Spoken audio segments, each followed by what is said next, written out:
Here's a bold statement.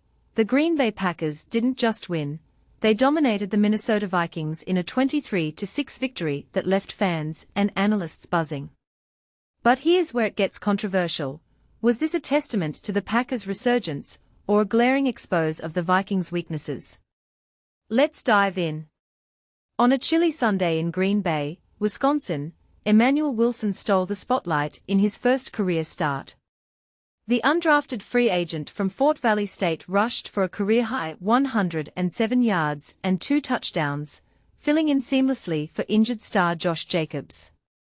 Wilson's performance wasn't just impressive, it was historic, marking the highest single-game rushing totals by any Packers running back this season. And this is the part most people miss.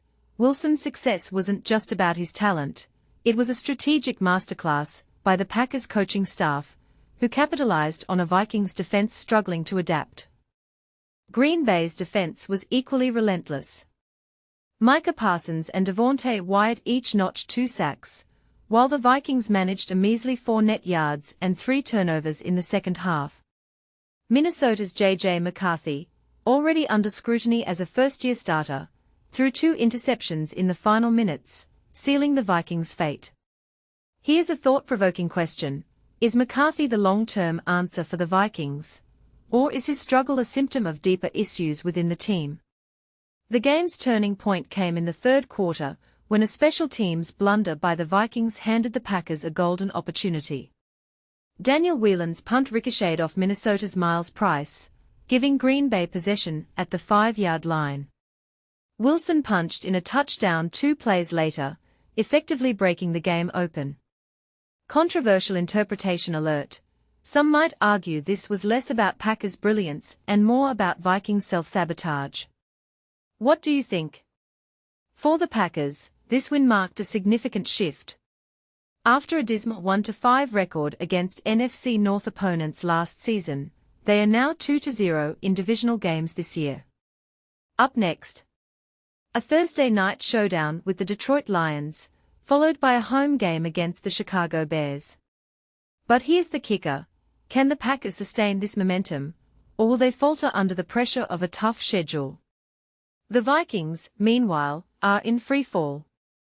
Their 5th loss in 6 games dashed hopes of a 3rd straight road win against the Packers, a feat they last achieved in 1991-93.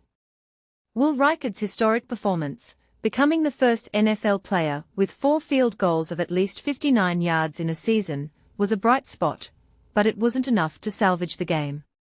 Another controversial point.